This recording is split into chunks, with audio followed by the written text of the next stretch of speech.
Yes, അപ്പോൾ വിശദമായ വാർത്തകളിലേക്ക് വരുമ്പോൾ കഴിഞ്ഞ കുറേ കാലങ്ങളായി നമ്മൾ SIRമായി ബന്ധപ്പെട്ട ചർച്ചകളിലും ആശങ്കകളിലുമൊക്കെയാണ്. ആദ്യം ബീഹാറിലാണ് SIR നടപ്പാക്കിയത്. അപ്പോൾ ബീഹാറിനെ കുറിച്ചുള്ള ആശങ്ക എന്തേ കേരളത്തിലേക്ക് നമ്മുടെ മുന്നിലേക്ക് എത്തിയപ്പോൾ നമ്മൾ അതുമായി ബന്ധപ്പെട്ടുള്ള നടപടികളിലേക്ക് കടക്കുകയാണ്. വോട്ടർ പട്ടിക തീവ്ര പരിഷ്കരണത്തിൽ സംസ്ഥാന സർക്കാർ വിളിച്ച സർവകക്ഷി യോഗം ഇന്ന് വൈകിട്ട് 5 മണിക്ക് മുഖ്യമന്ത്രിയുടെ ചേംബറിലാണ് യോഗം ചേരുക. സർവകക്ഷി യോഗത്തിന് ശേഷമാകും തുടർ നടപടിയിൽ സംസ്ഥാന സർക്കാർ തീരുമാനമെടുക്കുക. തദ്ദേശ തെരഞ്ഞെടുപ്പ് അടുത്തു നിൽക്കെ കേന്ദ്ര തെരഞ്ഞെടുപ്പ് കമ്മീഷൻ തീരുമാനം പുനഃപരിശോധിക്കണമെന്നാണ് ഭരണപക്ഷ പ്രതിപക്ഷ കക്ഷികളുടെ നിലപാട്. യെസ്, സിജോ വി ജോൺ തിരുവനന്തപുരത്ത് നിന്ന് വിശദാംശങ്ങൾ നൽകും. Sijo, good morning.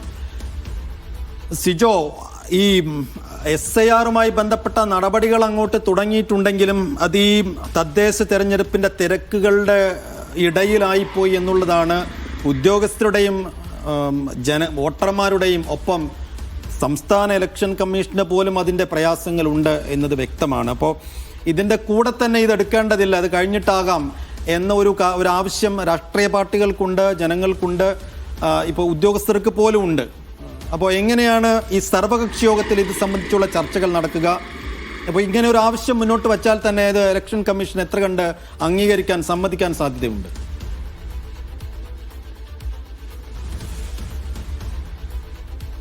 ഈ കേരളത്തിൻ്റെ ആവശ്യം അല്ലെങ്കിൽ സർക്കാരിൻ്റെയും മറ്റ് രാഷ്ട്രീയ പാർട്ടികളുടെയൊക്കെ ആവശ്യം എത്രത്തോളം ഇതിനെ അംഗീകരിക്കും എന്നുള്ള കാര്യത്തിൽ ഇപ്പോൾ സംശയമുണ്ട്. അത് അംഗീകരിക്കാനുള്ള സാധ്യത വളരെ കുറവാണ് ഈ ഘട്ടത്തിൽ നിന്ന് പറയേണ്ടി വരും. കാരണം കേരളമൊക്കെ ഇതിനെ ശക്തമായി എതിർക്കുമ്പോഴും അതിൻ്റെ നടപടികൾ ഇപ്പോൾ തെരഞ്ഞെടുപ്പ് കമ്മീഷൻ ആരംഭിക്കുകയും ചെയ്തിട്ടുണ്ട്. ഇന്നലെ മുതൽ അതിൻ്റെ നടപടികൾ ആരംഭിച്ചു. വീടുകൾ കയറി ഈ ഫോമൊക്കെ പൂരിപ്പിച്ചു കൊടുത്ത് നടപടികളിലേക്ക് കടക്കുകയും ചെയ്തിട്ടുണ്ട്. അതുകൊണ്ട് ഒരടി പോലും പിന്നോട്ടില്ല എന്ന നിലപാടിൽ തന്നെയാണ് തെരഞ്ഞെടുപ്പ് കമ്മീഷൻ ഇപ്പോഴുള്ളത്. എന്തായാലും കാത്തിരുന്ന് കാണാം അതിൽ എത്രത്തോളം മാറ്റങ്ങൾ ഉണ്ടാകുമെന്നുള്ളത്. അതിൽ എന്ത് തുടർ നടപടി സ്വീകരിക്കണമെന്നാണ് ഇന്ന് സർവകക്ഷി യോഗം ചർച്ച ചെയ്യുക. നേരത്തെ ഇതുമായി ബന്ധപ്പെട്ട് യോഗം വിളിച്ചിരുന്നു, തെരഞ്ഞെടുപ്പ് കമ്മീഷൻ വിളിച്ചിരുന്നു. ആ യോഗങ്ങളിലെല്ലാം ഇതിനോട് ശക്തമായ എതിർപ്പ് രാഷ്ട്രീയ പാർട്ടികൾ പ്രകടിപ്പിച്ചിട്ടുണ്ട്. CPM ഉണ്ട്, കോൺഗ്രസ് ഉണ്ട്. അന്ന് ഇതിനോട് യോജിച്ച നിലപാട് സ്വീകരിച്ചത് BJP മാത്രമാണ്. അവരൊഴികെ ബാക്കി എല്ലാവരും ഇതിനോട് എതിർത്ത് നിൽക്കുന്നു എന്നുള്ളതാണ്. ഈ രണ്ട് സാധ്യതകളാണ് ഇക്കാര്യത്തിൽ നമുക്ക് മുന്നിൽ കാണാനുള്ളത്. ഒന്ന്, വീണ്ടും തെരഞ്ഞെടുപ്പ് കമ്മീഷനോട് ആവശ്യപ്പെടുക, അത് നീട്ടിവെക്കാനുള്ള പറയുക, അല്ല എന്നുണ്ടെങ്കിൽ കോടതിയെ സമീപിക്കാനുള്ള സാധ്യത തേടുക എന്നുള്ളത് തന്നെയാണ്. ഇപ്പോൾ മഹാരാഷ്ട്രയിലൊക്കെ ആണെങ്കിൽ ഈ തദ്ദേശ തെരഞ്ഞെടുപ്പിനോട് മുന്നോടിയായി ഇത് നടത്താനുള്ള തീരുമാനം മാറ്റിവെക്കപ്പെട്ടിട്ടുണ്ട്. അപ്പോൾ അങ്ങനെ ഒരു സാധ്യതയാണ് ആദ്യം പരിഗണിക്കുക. ഇല്ല എന്നുണ്ടെങ്കിൽ നിയമപരമായ സാധ്യതകളിലേക്ക് എന്ത് കാര്യം ചെയ്യണമെന്ന് സംബന്ധിച്ച് ചർച്ച ചെയ്ത് തീരുമാനമെടുക്കാൻ വേണ്ടിയിട്ടാണ് തീരുമാനിച്ചിരിക്കുന്നത്.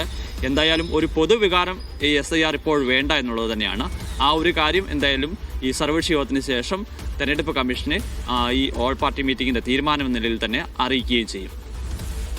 സിജോ, അതുപോലെ തന്നെ കഴിഞ്ഞ ദിവസമാണ് BLOമാരൊക്കെ വീടുകളിലേക്ക് എത്തിത്തുടങ്ങിയത്. പലയിടത്തും നമ്മൾ കണ്ടതാണ്. പ്രമുഖരുടെ വീടുകളിലൊക്കെ ആദ്യ ദിവസമായതുകൊണ്ട് കളക്ടർ നേരിട്ടെത്തിയാണ് ഫോമൊക്കെ നൽകിയത്.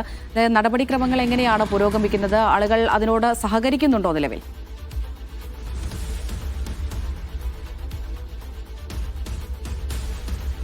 ഈ VVIPകളെയൊക്കെ ലക്ഷ്യമിട്ട് ഇതൊരു വലിയൊരു പരിപാടിയാണ്.